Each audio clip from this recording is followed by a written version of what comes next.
حضور میرا سوال تھا کہ آج کل انسان اپنے بہت سارے فیصلے آرٹیفیشل انٹیلیجنس پر انحصار کرتے ہوئے کرتا ہے. یہ ٹیکنالوجی جو ہے یہ اخلاقی کردار کو مد نظر نہیں رکھتی. تو کیا انسان کو کس حد تک اس کے اوپر انحصار کرنا چاہیے؟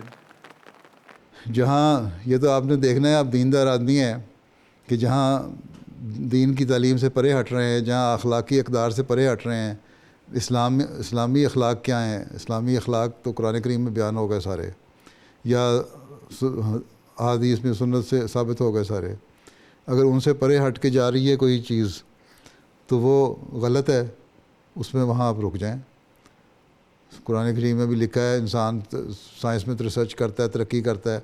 انسان ترقی کر لے گا، اس حد تک ترقی کر لے گا کہ جو اللہ تعالیٰ کی بنائی مخلوق ہے اس میں تبدیلی پیدا کرنے کی کوشش کرے گا.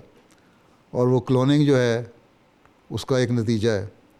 اب کلوننگ ایک سائنس ہے، اس کا نتیجہ بھی اللہ تعالیٰ کہتا ہے دماغ بھی میں کھولتا ہوں، تمہیں دیتا ہوں، تو جو بھی دلاتا ہوں.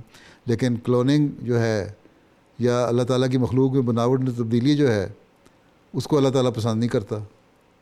اور اس میں بتایا کہ تم کر لو گے یہ کام، لیکن اس کا نتیجہ یہ نکلے گا کہ تم جہنم میں جاؤ گے. تو یہ چیز دیکھنے والی ہے کہ کہاں تک ہم نے عمل کرنا ہے، کن کن چیزوں پہ.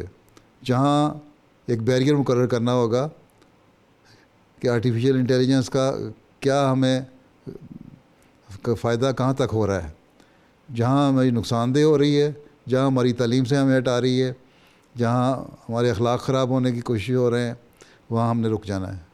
تو یہ بیریئر تو آپ کو خود بنانا پڑے گا. ٹھیک ہے. انشاءاللہ.